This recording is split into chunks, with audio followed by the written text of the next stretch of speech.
Dom Duarte é uma das figuras mais interessantes e mais mal conhecidas da história portuguesa. Era escritor, era filósofo, chamam-lhe aliás o rei filósofo, era um artista. Estou-lhes aqui a falar junto do túmulo dele, nas capelas imperfeitas da batalha. As capelas imperfeitas são uma ideia dele. Cada uma destas capelas devia conter o túmulo de um dos reis de Portugal. Nos reinados seguintes ainda as obras continuaram, mas no reinado de Dom Manuel os gostos já eram completamente outros e realmente as capelas ficaram incompletas. É por isso que se chamam capelas imperfeitas. Mas no pórtico de entrada, que é ainda todo pensado e imaginado pelo rei Dom Duarte, está inscrita na pedra, muitas vezes, uma divisa: Loyauté ferré, tant que seré. Eu farei lealdade enquanto viver. Este foi realmente o lema do rei. A obra literária mais importante que ele nos legou tem exatamente o título: O Leal Conselheiro. Leal até à vontade do pai. Como vimos, a derradeira vontade del rei Dom João I, a que disse aos filhos na hora da agonia, foi a que deveriam passar em África para continuar a conquista que ele tinha iniciado em Ceuta. El rei Dom Duarte logo sobe ao trono, não pensa em mais nada. A organização de uma grande expedição ao norte da África para conquistar Tânger, Arzila e todo o mais que se pudesse.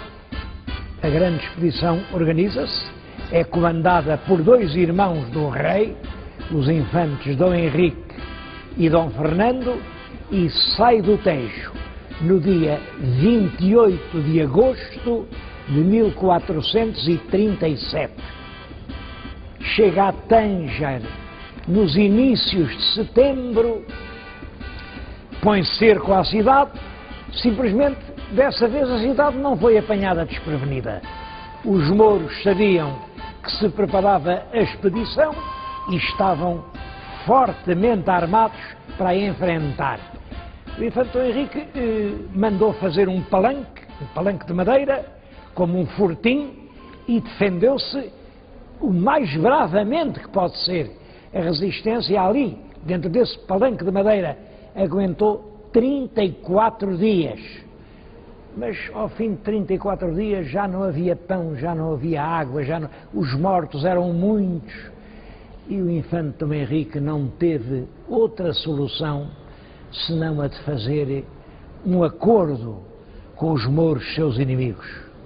Os mouros deixavam-no embarcar nos navios e voltar a Portugal, mas em troca os portugueses tinham que devolver aos mouros a cidade de Ceuta, conquistada em 1415. Para garantir a palavra que o infante Dom Henrique deu, deixou lá como reféns o irmão, o infante Dom Fernando. Estas notícias chegaram a Portugal no fim do mês de outubro. E o rei, quando lhe dizem tem que entregar Ceuta para salvar o irmão, diz: mas Ceuta não é minha, Ceuta é portuguesa. Quem tem que responder não sou eu, são todos os portugueses. E então reuniu cortes na vila de Leiria. E a resposta foi: não, Ceuta não pode ser abandonada. Portanto, o infante Dom Fernando, irmão del rei, fica entregue à sua triste sorte. E assim, tratado como um escravo no mais vil dos cativeiros. Dom Fernando morreu e o rei Dom Duarte também não aguentou muito tempo.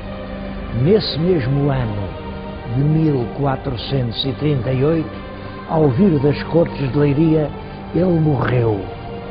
Disse nessa altura: era de peste. Disseram outros: não, o rei não aguentou aquele desgosto de entregar a uma morte angustiosa o seu próprio irmão. Eu não sei a verdade, sei que o rei filósofo morreu depois de apenas 6 anos de um atribulado reinado. E sucedeu no trono o filho mais velho, Dom Afonso, que tinha apenas 6 anos de idade.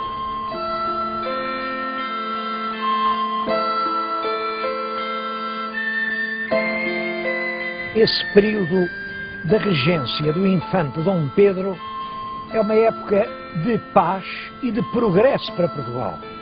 Estou a falar-lhes nisto em Coimbra, diante do Paço Real, paço que ele habitava, porque ele era Duque de Coimbra e fazia aqui, de certo modo, a sede do seu poder. Foi, por exemplo, aqui que ele reuniu as armas que tinha adquirido para uma guerra que não chegou a haver, mas ele manteve as armas aqui neste palácio. É ele quem manda organizar as ordenações afonsinas. As ordenações eram compilações de leis. A regência tinha começado em 39. Em 46, o jovem rei fez 14 anos, que era a idade que se considerava mínima para poder exercer o poder real. O infante entregou-lhe o poder, mas de uma forma um bocado simbólica, porque realmente quem continua a governar é o infante Dom Pedro, até que, 2 anos mais tarde, os nobres convencem o moço Dom Afonso a exigir o poder para si. E assim é. Dom Pedro, fora do poder, começa a ser objeto de provocações, de pressões por parte dos grandes fidalgos, até que se dá a tragédia do combate de Alfarrobeira, na qual o regente perdeu a vida. A época do rei Dom Afonso V ocupa todo o 3º quartel do século XV. Essa época coincide com o fim da Idade Média na Europa e com o princípio da Idade Moderna. Os historiadores românticos gostavam muito de apresentar uma data, 1453.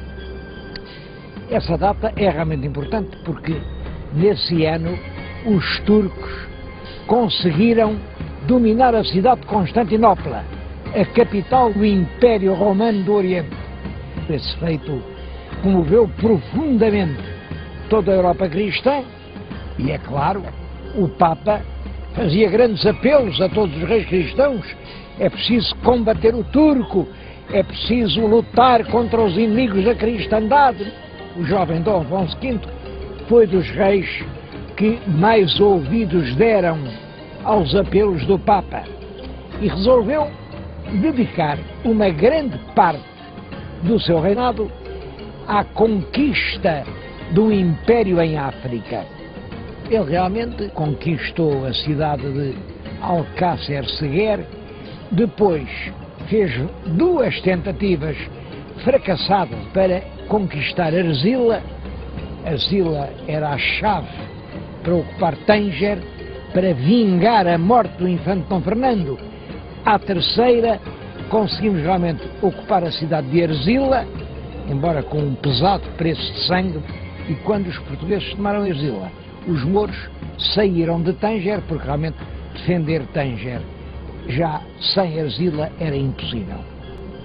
É assim que o rei muda o seu título, ele até aí era rei de Portugal, e Dom Afonso V passa a chamar-se rei de Portugal e dos Algarves, da Aquém e da Além-Mar. Mas é também no tempo de Dom Afonso V que se inicia a grande gesta nacional dos descobrimentos. Essa gesta está ligada a um nome, o nome do infante Dom Henrique, que era tio de Dom Afonso V. Eu vim falar-lhes nele aqui em Sagres. O que estão a ver é o promontório de Sagres. Mais longe ficou cabo de São Vicente, e é aqui, nesta penedia, nesta falésia mística, que o infante Dom Henrique mandou construir a Vila do Infante. Eu devo dizer que hoje não sei ao certo onde seria a Vila do Infante. O que é certo é que ele viveu aqui no Algarve, esteve aqui em Sagres, e foi a partir daqui que ele dirigiu a Empresa Nacional dos Descobrimentos. Os escritores do século XIX criaram à volta disso uma verdadeira lenda mística. O infante aqui, nesta penedia, a olhar ao longe o mar, com os seus grandes sonhos de império. Outros inventaram a Escola de Sagres. Bem, não há nenhuma Escola de Sagres. O infante nunca deve ter perdido tempo aqui nesta penedia. O infante era um homem realista, era um homem que sabia bem o que queria. Por reação a essa lenda romântica, vários historiadores do século XX tentaram diminuir o papel do infante Dom Henrique na obra coletiva dos descobrimentos. Bom, e disseram, não foi só o Dom Henrique, também foi o Dom Pedro. É verdade, é verdade. E o infante Dom Henrique já continuava uma obra vinda de trás, porque já no tempo do Afonso IV a gente foi até às Canárias, tudo isso é verdade. Mas também é verdade que esses historiadores estavam ao sabor de um vento que soprava no seu tempo, que era desfazer os heróis.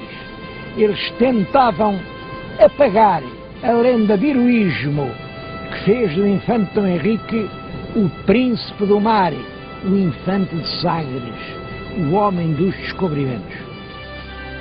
Inicialmente a sua grande preocupação eram as Ilhas Canárias, porque as Canárias deviam ser portuguesas, porque já dizia o Dom Afonso IV que o primeiro rei cristão que mandou para lá uma armada foi o rei de Portugal, foi ele, Dom Afonso IV.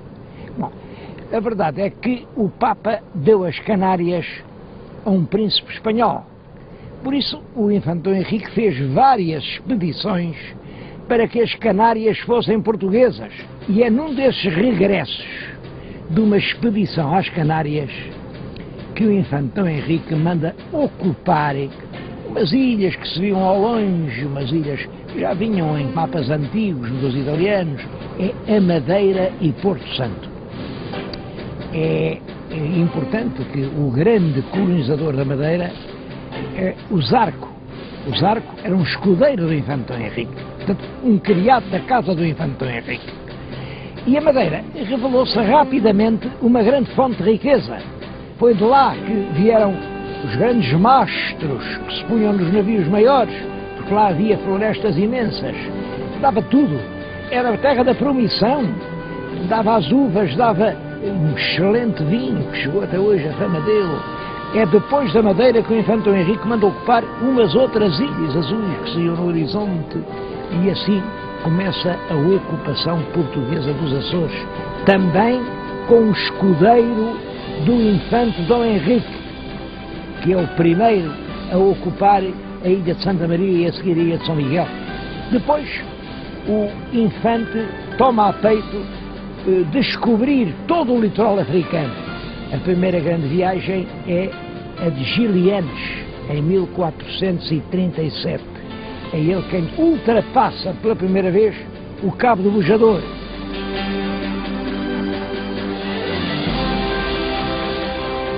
Dez anos depois da morte do infante, chamavam ao infante Dom Henrique o inventor das ilhas. É realmente o infante quem inicia esse plano gigantesco que é a descoberta do mundo.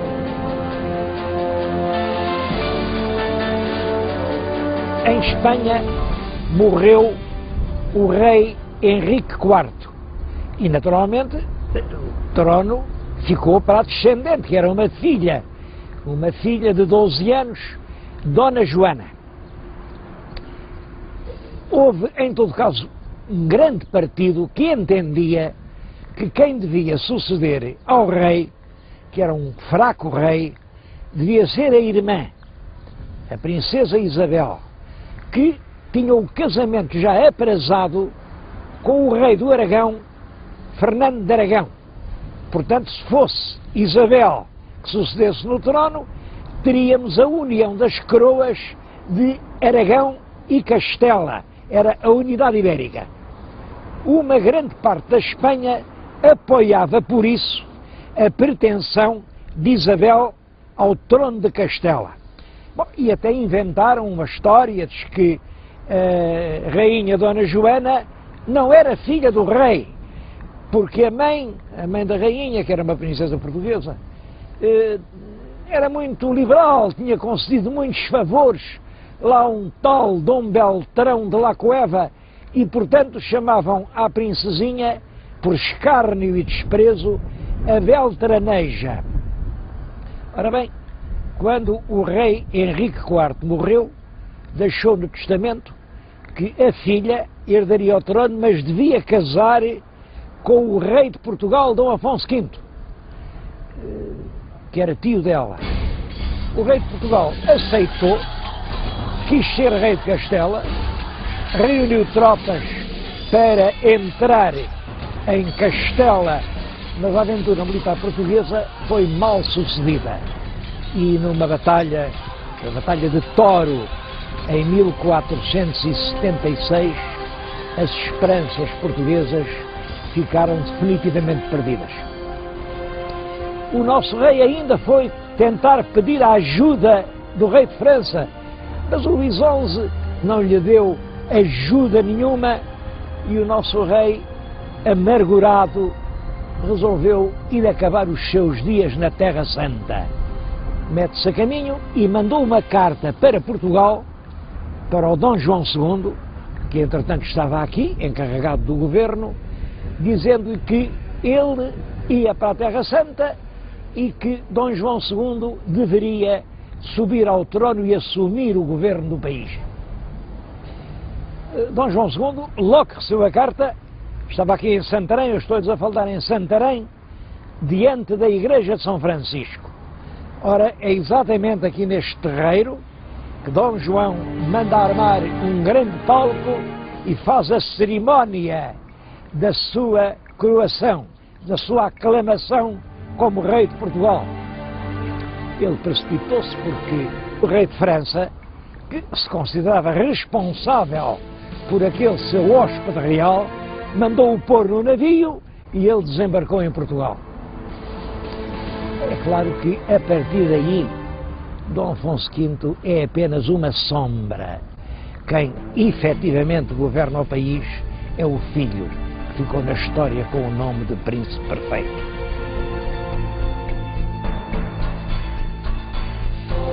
A paz entre os reinos de Portugal e Castela foi finalmente estabelecida no ano de 1479, pelo Tratado das Alcáçovas. Dá-se-lhe esse nome porque o acordo foi assinado num velho Palácio Real do Alentejo, o Paço Real das Alcáçovas. O que é realmente importante neste tratado não é a simples paz, é que, ao mesmo tempo, delimitou-se a zona de influência marítima entre os reinos de Portugal e de Castela. E delimitou-se desta forma. Pensa-se numa paralela, a paralela que passa na altura das Ilhas Canárias. Ora bem, Canárias abaixo, o direito de descoberta é de Portugal. Canárias arriba, o direito de descoberta pertence a Castela.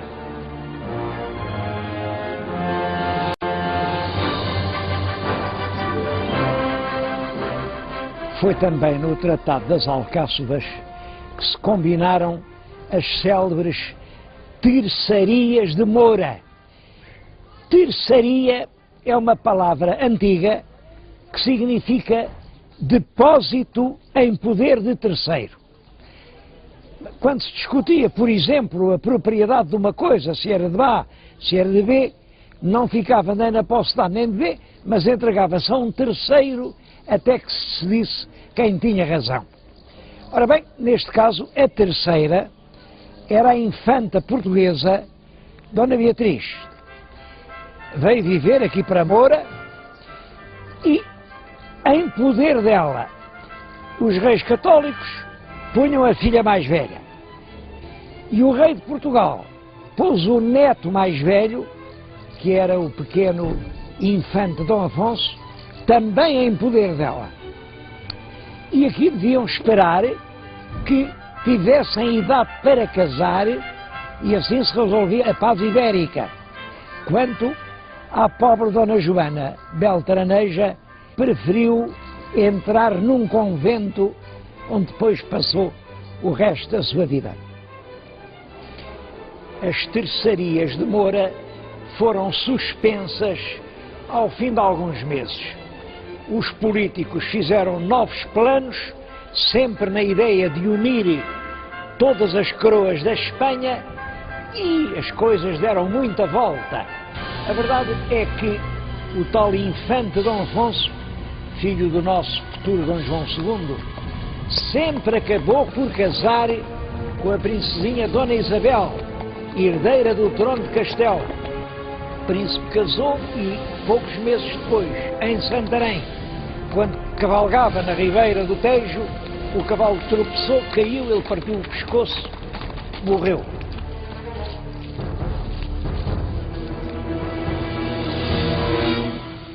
A viúva, que era muito jovem, veio a casar ainda com o nosso rei Dom Manuel. Mas também esse casamento não teve sorte nenhuma. Chegaram a ter um filho, mas a rainha de Portugal morreu do parto desse seu filho, ao qual deram o nome de Dom Miguel da Paz. Mas também esse menino não durou muito. Morreu com 2 anos. Entretanto, os últimos anos do nosso rei Dom Afonso V, que vão desde a paz das Alcáçovas até ao fim da vida, são uns tristes anos. Era um rei que já realmente não reinava. Toda a gente sabia que ele tinha só um projeto, era ir recolher-se no claustro do Varatojo e passar ali como monge os últimos anos da sua vida. Entretanto, Dom Afonso V vem a Sintra, deve ter entrado aqui debaixo deste arco, vinha com calor, era verão, pediu uma bebida fresca e morreu pouco depois. Morreu porque os amigos do rei disseram, bom, foi uma morte natural, morreu porque morreu. Ele não era velho, tinha 50 e poucos anos, mas morreu. Os inimigos de Dom João II disseram, morreu porque o filho o envenenou. Foi peçonha que lhe deram a beber. O Marquês de Montemor, que era irmão do Duque de Bragança, dizia isso a quem o queria ouvir. Andava lá por Castela a acusar o Dom João II de ter assassinado o próprio pai. Dom João II, que sempre negou, deu ordem para que o julgassem e o condenassem à morte. Depois encarregaram os escultores de fazer uma estátua que parecia exatamente o Marquês. Trouxeram-no aqui em Abrantes e no lugar, provavelmente, em frente da Torre de Homenagem. Cortaram a cabeça da estátua. Era isso que se chamava a execução em estátua. Diz-se que o Marquês, quando recebeu a notícia, teve um desgosto tão grande que morreu. Dom João II herda a coroa portuguesa em 1481. O país estava cheio de problemas e talvez o problema mais urgente de todos fosse, nessa altura, o da pobreza da coroa. O rei Dom João II costumava dizer, meu pai deixou-me rei das estradas. Dom Afonso V deixara a coroa na miséria e deixara de rastros a própria autoridade real. A preocupação dominante do novo rei é, portanto, restaurar essa autoridade e, para isso, ele segue uma política. Procura abater a força da nobreza, dirigindo-se ao homem que representava a própria nobreza, o mais ilustre fidalgo do país, o Duque de Bragança, Dom Fernando II. Eram ambos bisnetos de Dom João I. Além disso, o Duque de Bragança, Dom Fernando e a Rei, estavam casados com duas senhoras irmãs. Eram, portanto, parentes muito próximos. A verdade é que o Duque foi acusado de estar envolvido numa conspiração contra o Rei, foi julgado por um tribunal constituído inteiramente por juízes escolhidos pelo Rei e foi condenado à morte. Eu estou a contar-lhes isso aqui no palácio em que ele viveu. Chamam esta sala a Sala dos Duques. Hoje é o Museu de Caça de Vila Viçosa, onde os duques viveram antes da construção do palácio, que hoje é o Paço dos Duques. Os documentos que o rei diz ter apreendido nunca foram publicados. Tudo indica que realmente se tratava apenas da coroa se apoderar do imenso património de terras que constituía já então a Casa de Bragança. O sacerdote que confessou o Duque momentos antes da morte colheu estas últimas palavras que depois publicou. Perguntou-lhe se quer algum recado e o Duque disse-lhe: olhe, diga a ela, Rei, meu senhor e meu primo, que terror sem amor não leva a parte nenhuma. O que aconteceu foi que essa execução afrontosa do Duque de Bragança desencadeou uma reação imensa de toda a nobreza portuguesa. E então sim, houve uma grande conspiração contra o rei. A conspiração foi descoberta a tempo. O Duque de Viseu, Dom Diogo, que era irmão da rainha e era primo direito do rei, e que vivia aqui no Castelo de Palmela, onde eu agora lhe estou a falar, foi chamado ao Paço Real em Setúbal e o rei mandou abater a golpes de punhal. O bispo de Évora, Dom Garcia de Menezes, que fazia parte da mais alta nobreza portuguesa, foi metido aqui na cisterna que está debaixo daquela torre e horas depois deu-lhe uma dor muito grande e morreu envenenado. Execuções sumárias, prisões, acusações suspeitas, fugas aflitivas de centenas de pessoas encheram o país de terror. Realmente, Dom João II ficou por isso sempre um rei polémico. Os admiradores chamaram-lhe o Príncipe Perfeito e não há dúvida de que lhe devemos dois grandes serviços. O primeiro foi reconstituir a autoridade muito abalada do Estado. O segundo serviço é que é Dom João II quem tem o projeto da descoberta do caminho marítimo para a Índia. Como sabem, o problema era este. A Índia era a região produtora das especiarias. As especiarias vendiam-se na Europa por um elevado preço, mas eram compradas na Índia por mercadores muçulmanos, depois vinham para a Europa através de longas rotas do Golfo Pérsico ou do Mar Vermelho, aí eram embarcadas em navios e iam até aos entrepostos na Itália, e era na Itália que eles eram redistribuídos por toda a Europa, onde chegavam caríssimas.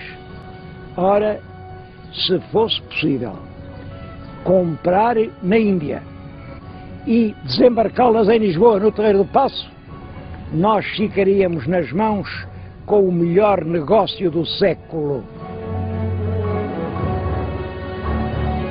3 grandes viagens prepararam o descobrimento do caminho marítimo para a Índia. A primeira é a viagem de Diogo Cão. Eu estou a falar-lhes precisamente junto de um dos mais comoventes documentos que se guardam nos museus portugueses. É um padrão que o navegador Diogo Cão escudeiro da casa do rei Dom João II, mandou colocar no Cabo de Santo Agostinho, quando ia ao longo da África à procura de um caminho marítimo para a Índia. Cravou este padrão que nas faces de uma e de outra tem uma legenda que diz o seguinte: era da criação do mundo de 6.681, ano do nascimento de Nosso Senhor Jesus Cristo, de 1482. O muito alto, muito excelente e poderoso príncipe Dom João II de Portugal mandou descobrir esta terra e pôr estes padrões por Diogo Cão, escudeiro de sua casa. É impressionante esta ideia de marcar ali na pedra não só o ano de Cristo, que era 1482, mas também o ano da história do mundo, que nessa altura se acreditava que o mundo tinha sido criado há 6.681 anos. Ora bem, a colocação destes padrões e a descoberta do mundo novo representava uma mudança na história do mundo. A segunda grande viagem é a viagem por terra que Afonso de Paiva e Pedro de Covilhã fazem até à Índia para se certificar do comércio, das realidades. E a terceira viagem é em 1488, Bartolomeu Dias consegue dobrar o Cabo da Boa Esperança. Isto significa, ele descobre a passagem do Oceano Atlântico para o Oceano Índico. Se fosse possível navegar do Atlântico para o Índico, então sim, era possível ir de navio desde o Tejo aos portos da Índia, onde se criava e vendia a especiaria preciosa. O rei Dom João II, a partir do regresso de Bartolomeu Dias, ficou a saber que podia navegar até à Índia. E aqui é um dos enigmas da história portuguesa. Se ele sabia o caminho, por que é que não mandou logo os seus navios até à Índia? Bom, ele era um fino diplomata e tinha grandes razões para proceder assim. É possível que o casamento do príncipe português com a herdeira do trono castelhano, se não tivesse podido se fazer, se os reis católicos soubessem que afinal a coroa de Portugal estava de posse do grande negócio do século, do monopólio das especiarias da Índia. É possível que fosse isso. De qualquer maneira, a verdade é esta. Dom João II já sabe que pode navegar até a Índia, mas não mandou expedição alguma. E é no tempo que entretanto passa que se dá o episódio de Colombo. Cristóvão Colombo era um genovês que vivia em Portugal, certamente tinha conhecimento desse projeto dos reis portugueses de fazerem a ligação direta entre a Europa e a Ásia, e como isso ainda não tinha sido descoberto, julgava ele, apresenta um projeto novo a El Rei Dom João II. O projeto aparentemente é muito simples. Se o mundo é redondo, para ir à Índia, tanto se pode navegar para o Oriente, no sentido de nascer do Sol, como para o Ocidente, porque numa esfera todos os caminhos vão dar ao mesmo ponto. E ele propõe sair de Lisboa, navegar sempre para o Ocidente, no sentido do Sol, e assim acabará chegando à Índia. O nosso rei Dom João II viu o projeto, mandou-o estudar pelos seus cosmógrafos e rejeitou. Disse, não, o seu projeto não nos interessa. Cristóvão Colombo vai para a Espanha e oferece esse mesmo projeto aos reis católicos. E os reis católicos aceitaram o projeto. Realmente deram-lhe navios, deram-lhe uma tripulação, navega sempre no sentido do Sol e acaba por chegar a umas terras que não estavam nos mapas e que ele pensa que são as ilhas japonesas. Dali à Índia não é longe e, portanto, acredita que realmente descobriu as Índias. E é essa notícia que manda para a Espanha. Colombo, depois da descoberta lá das suas Índias, não volta à corte dos reis católicos, volta à corte de Dom João II e vai dizer-lhe: eu já descobri a Índia. Bom, e a verdade é que ele faz-se acompanhar por os indígenas de uma cor parda e tem o cabelo liso. O cabelo não é encarapinhado como eram todos os nativos que o rei Dom João II conhecia. E pensou o diabo, se calhar estes são mesmo da Índia. E disse ao Cristóvão Colombo: bom, mas essas ilhas que acabas de descobrir são da coroa de Portugal, porque nós temos um tratado com Castela, que é o Tratado das Alcáçovas, que diz que tudo o que ficar para baixo do paralelo das Canárias pertence à coroa de Portugal. Colombo diz que naturalmente que não, ele navegou ao serviço dos reis católicos e, portanto, aquelas ilhas pertencem aos reis católicos. E Dom João II vai entabular negociações com os reis católicos para estabelecer as áreas de influência, para marcar o mar português e o mar castelhano. E é assim que se estabelece o Tratado de Tordesilhas. Agora a linha divisória já não é uma paralela, é o meridiano que passa 370 léguas a ocidente das ilhas de Cabo Verde. O que ficar para oriente dessa linha pertence à coroa de Portugal. O que ficar para ocidente dessa linha pertence à coroa de Castela. Ambas as partes ficaram muito contentes com esse acordo, porque tanto uns como outros julgaram que tinham enganado o adversário.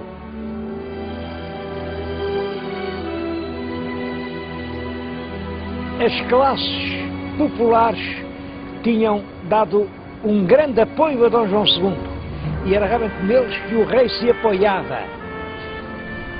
Uma frase que ele disse e que ficou célebre foi esta: uma nação é como o mar, tem muito peixe, há salmonete e há sardinha. Salmonete é caro, faz-se pagar, é difícil de encontrar, ao passo que a sardinha é saborosa, é barata e há que se queira. Eu, por mim, prefiro a sardinha.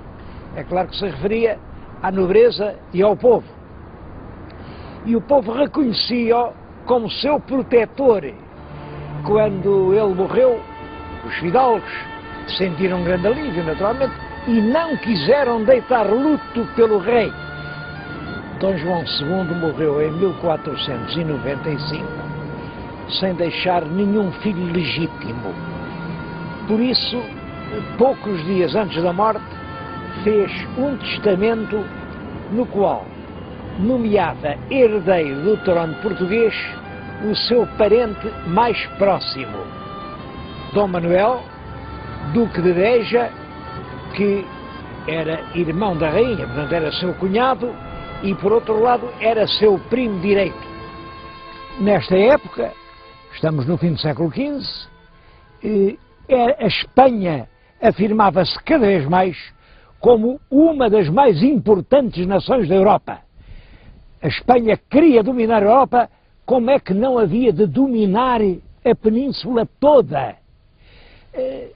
Para toda a gente era evidente que a Espanha ia ser só uma.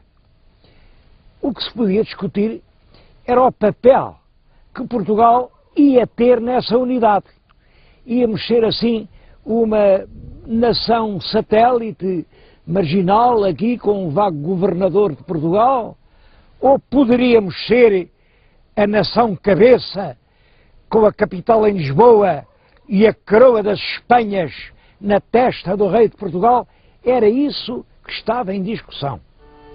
Ora, o rei Dom Manuel teve exatamente do mesmo modo que o antecessor, Dom João II, o projeto de unir todas as coroas da Espanha sob o cetro del Rei de Portugal. E foi para isso que ele casou com uma filha dos Reis Católicos que podia vir a ser Rainha de Espanha. Mas esse casamento teve um preço odioso. É que os Reis Católicos tinham como projeto prioritário a unidade da Espanha. Mas uma unidade sob todos os aspectos. E foi por isso que eles, no dia 30 de abril do ano de 1492, mandaram arautos a todas as cidades da Espanha a proclamar que todos os judeus ou se convertiam, ou saíam, ou morriam. Perante aquela intimação, eles realmente saíram de Espanha. Devo dizer que os judeus em Espanha eram, nessa altura, centenas de milhares. Foram muitos desses que se vieram fixar aqui, eram mercadores, eram juristas, eram matemáticos, eram astrónomos, eram médicos, eram professores, eram pilotos do mar alto. De certo modo, eram eles os quadros mentais do país. Eram eles quem geriam os grandes negócios. Portanto, a economia do país estava nas mãos deles. É muito possível que os reis católicos tenham compreendido o perigo que resultava desse verdadeiro êxodo de quadros. A verdade é que se o rei Dom Manuel casava com a possível herdeira dos tronos de Espanha, Dom Manuel vinha a ser rei de Espanha. E então os judeus tinham sido expulsos de Espanha, mas estavam aqui no Reino Unido, era como se ficassem lá dentro. Bom, seja como for, uma coisa é certa. Os reis católicos, para o nosso Dom Manuel poder casar com a filha, impuseram uma condição. Antes de casar, tinha de expulsar todos os judeus de Portugal.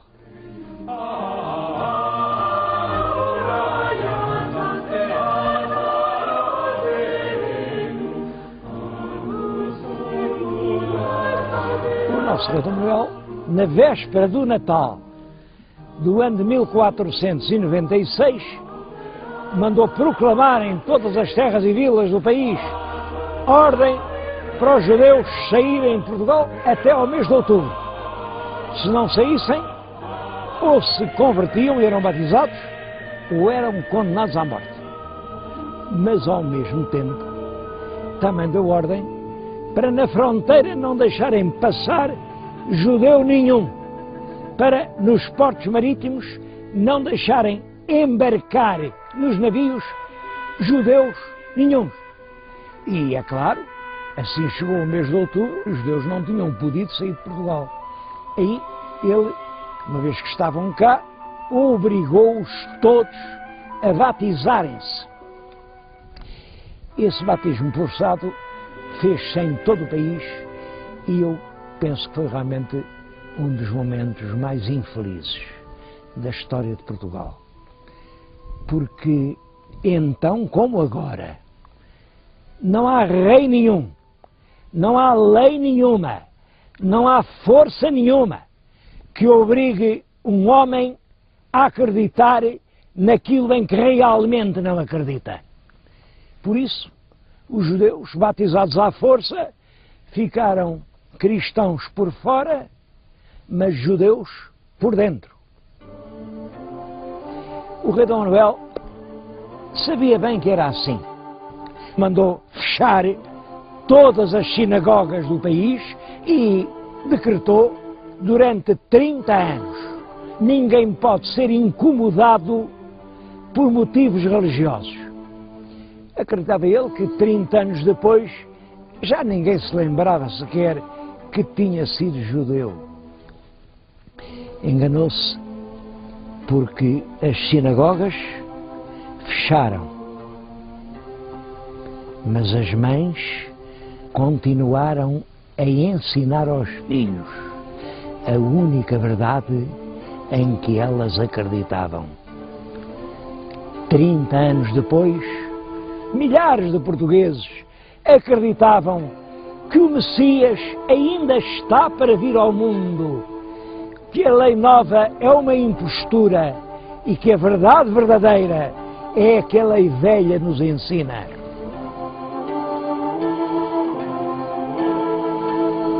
O reinado de Dom Manuel será um dos mais gloriosos períodos de toda a história de Portugal. Em primeiro lugar, é um tempo de reconciliação.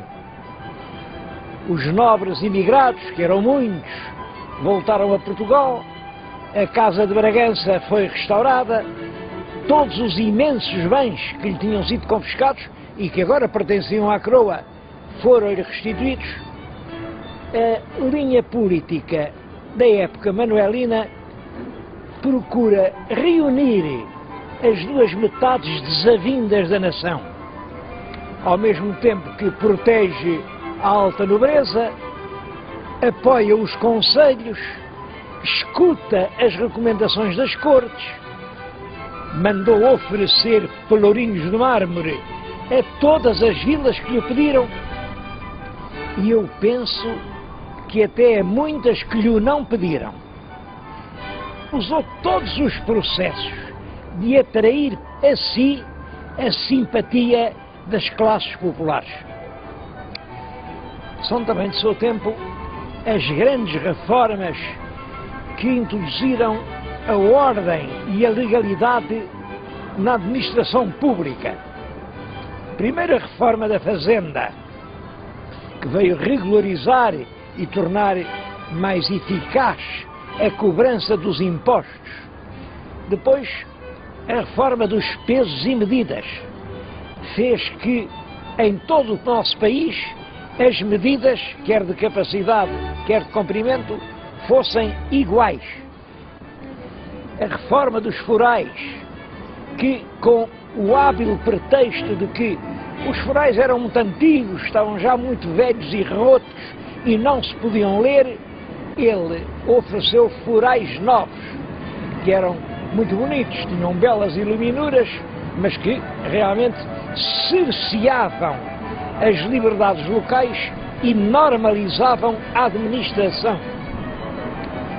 As ordenações manuelinas foram publicadas em 1514 e que são o primeiro conjunto sistemático, metódico de legislação portuguesa.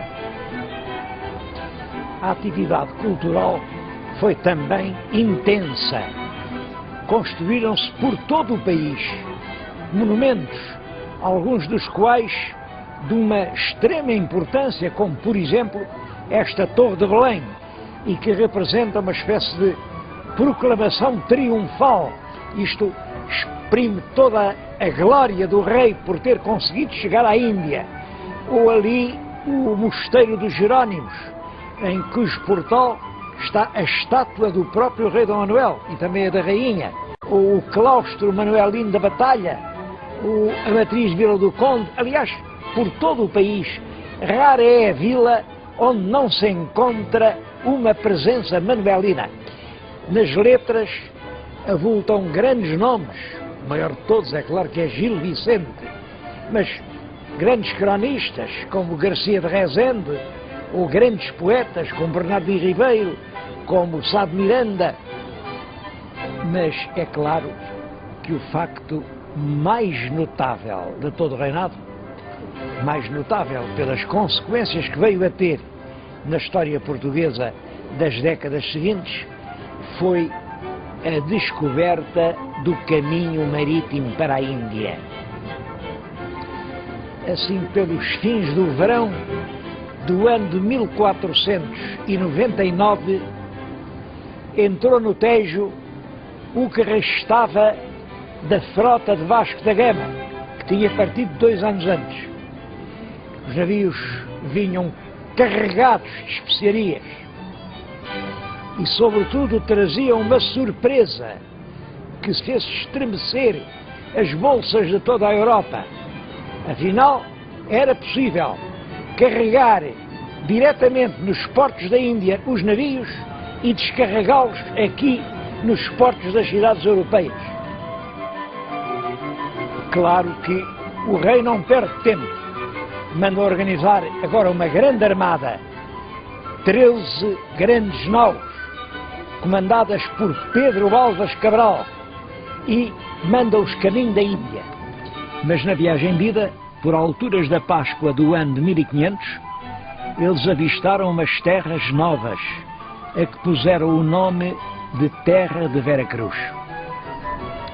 Um escriturário que ia a bordo de um dos navios, que era Pero Vaz de Caminha, registou com muitos pormenores todos os acontecimentos dos primeiros contactos entre os navegadores portugueses e os selvícolas que encontraram na selva brasileira. Esse documento é uma das obras-primas da nossa literatura de viagens e já com toda a razão se lhe chamou a certidão do nascimento do Brasil.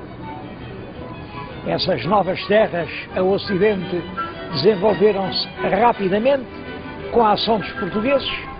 A colonização sistemática e oficial ordenada pelo rei só começa, todavia, em 1530, com a fundação da cidade de São Vicente e a instalação do primeiro engenho de açúcar. É certo que, passados mais de 20 anos, um outro grande navegador português, Fernão de Magalhães, tentou encontrar uma outra rota para chegar da Europa à Ásia. Era a rota do Estreito de Magalhães. Saía-se do Atlântico, entrava-se no Pacífico, atravessava-se todo o Oceano Pacífico e entrava-se no Índico. Mas a verdade é que essa rota revelou-se impraticável para a navegação comercial e a rota do carro continuou a ser a única. O comércio das especiarias orientais ficou assim nas mãos dos portugueses e a cidade de Lisboa tornou-se um importante centro de comércio marítimo. Deixou de ser uma pequena cidade quase ignorada na Europa para ser realmente uma grande cidade europeia. E a partir dos portos indianos, os portugueses expandiram-se numa imensa zona no Oceano Índico e no Oceano Pacífico. Missionários e mercadores portugueses penetraram na China e, depois de várias tentativas, em 1557, o mandarim de Cantão autorizou-os a instalarem-se definitivamente na cidade de Macau, cidade que veio a ser, até ao princípio do século XIX, o principal e quase único entreposto que ligava a China à Europa.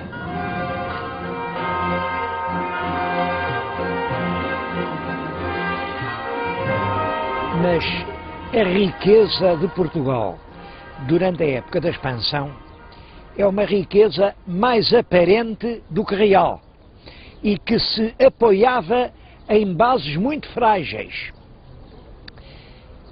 Realmente nós trazíamos da Índia, onde comprávamos barato, as especiarias e podíamos vendê-las na Europa. Bom, mas na Índia tínhamos de as pagar. Pagar o dinheiro, e nunca tivemos muito dinheiro, ou sobretudo com produtos que faziam falta na Índia, mas que nós também não tínhamos, que era o cobre, a prata, o coral, o chumbo, alguns tecidos preciosos, e tudo isso nós tínhamos que o comprar no estrangeiro. Comprávamos geralmente a crédito, e pagávamos um juro que excedia os 25% ao ano. Esse dinheiro era obtido dentro do reino por empréstimos. Esses empréstimos eram titulados pelos famosos padrões de juro. Isto significa que os produtos com os quais nós comprávamos as especiarias nos ficavam tão caros que as especiarias acabavam por não dar lucro. É que para podermos fazer o nosso negócio, tínhamos que assegurar o domínio militar das regiões. É assim que começa a ideia do Império Português no Oriente. Mas além das despesas da Índia, havia muitas outras. Era preciso sustentar os milhares de homens que estavam nas praças do norte da África e para quem era preciso mandar tudo. Era preciso pagar ao pessoal em serviço na corte. A corte que tinha tido 200 servidores na época de Dom João II e 4.000 na época de Dom Manuel. E toda essa gente vivia à custa do que o rei lhes dava. As despesas eram tantas que um tesoureiro, o Fernando Alves de Andrade, a certa altura escreve: nem que o dinheiro se apanhasse com gamelas nas areias da praia, chegava para esta despesa toda. É claro que isto originou um déficit profundo, e isso não é alheio às diligências que o governo português faz para que concedam a Portugal uma Inquisição que inicialmente visava um objetivo: era o confisco das fortunas dos judeus entre os anos de 1536, é o ano em que a bula da Inquisição é concedida, e o ano de 1684 é um ano que eu escolhi, mas que não marca o fim da Inquisição, mas só neste período foram instaurados 20.000 processos pelo Santo Ofício. Em consequência, foram queimados nas fogueiras 1.377 pessoas. Muitas outras foram condenadas. Ora, como calculam, não há ninguém que goste de ser queimado. E, portanto, o que aconteceu é que todos os que puderam fugiram do país. Portugal ficou cada vez mais pobre.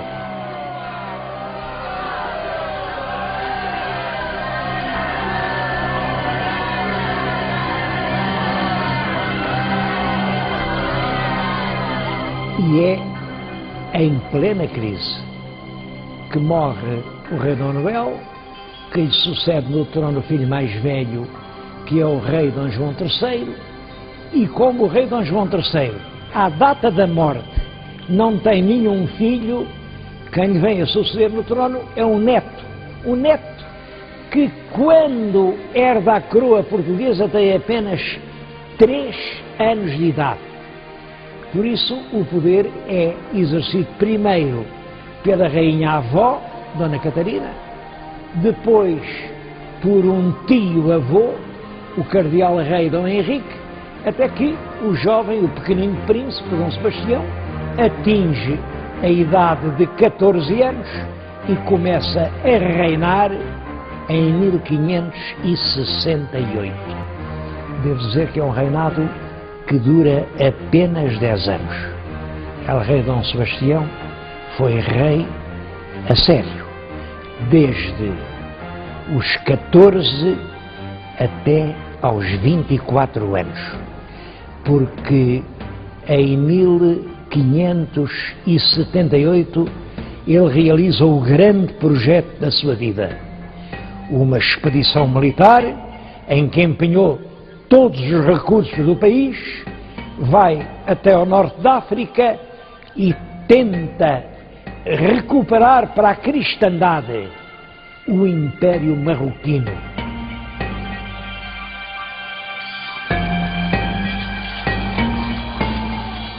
é a terrível batalha de Alcácer Quibir, no verão de 1578, em que El Rei perdeu a vida e todo o exército português ficou ou morto ou cativo. Houve só 4 fugitivos que se salvaram desse destino. A verdade é que ninguém disse que viu morrer o rei. Era, nessa altura, uma desonra alguém dizer: eu vi morrer El Rei e não dei a vida por ele. O cadáver de Dom Sebastião apareceu nu, coberto de feridas, e foi restituído a Portugal. Está hoje encerrado no mosteiro dos Jerónimos. Mas como ninguém viu, ficou a lenda: talvez o rei não morresse, talvez o rei esteja vivo, esteja à espera da hora certa para voltar a Portugal. É assim que nasce a lenda sebastianista.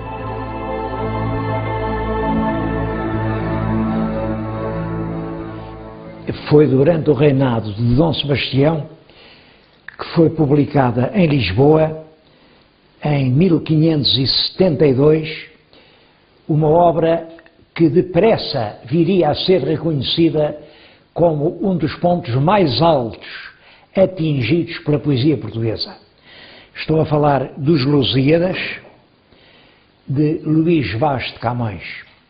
É um exemplar da primeira edição. É um livro raríssimo.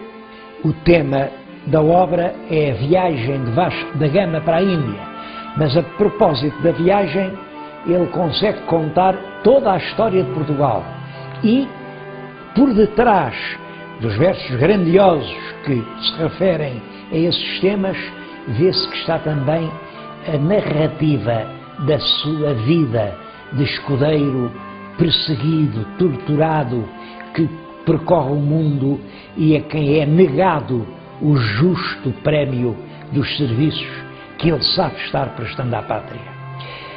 Esta obra tem a maior importância.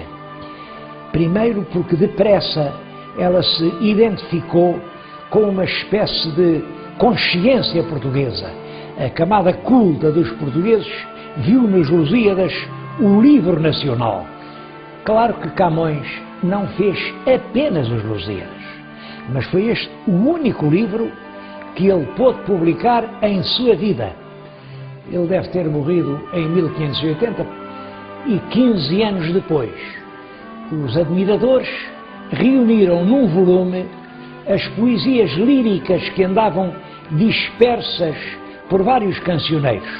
A primeira edição, também hoje muito rara, é esta: Rimas ou Ritmas de Luís de Camões. É claro que apresenta aqui apenas uma parte da obra lírica do grande poeta.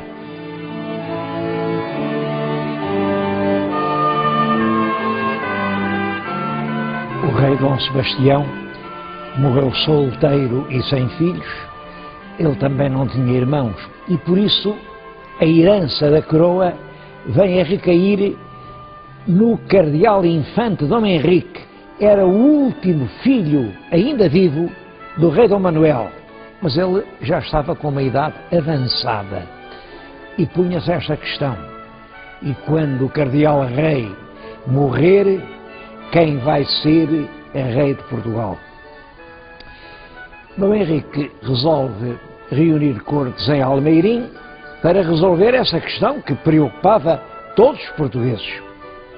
Claro que quem teria direito ao trono seria o neto do rei Dom Manuel. E Dom Manuel tinha vários netos vivos, mas os 3 cuja candidatura era mais séria eram Filipe II, que era rei de Espanha, mas era herdeiro por via feminina. A duquesa de Bragança, Dona Catarina, portanto herdeira por via masculina. E era Dom António, prior do Crato. Esse era varão e era filho do infante, simplesmente dizia-se que não era filho legítimo. Quase toda a nobreza, sem exceções, defendia a candidatura de Filipe II, porque o país estava realmente necessitado de auxílio. O povo entendia que entregar a coroa portuguesa ao monarca estrangeiro era abdicar da nossa independência. Por isso, apoiou a causa do Dom António Prior do Crato. Chegou mesmo a aclamá-lo rei em Santarém e trazê-lo até Lisboa. Foi um reinado efêmero, porque, entretanto, morreu o cardeal Dom Henrique, sem nada ficar assente, mas ele nomeou uns definidores para dizerem quem teria mais direito à sucessão real. E os definidores pronunciaram-se a favor de Filipe II, rei de Espanha. Filipe manda o seu exército, comandado pelo Duque de Alba, entrar em Portugal, e ele entrou sem dificuldade em Lisboa. E é assim que começa a terceira dinastia. Chamam-lhe dinastia filipina, porque os três reis que a constituíram, Filipe II, Filipe III, Filipe IV, todos eles chamavam Filipes.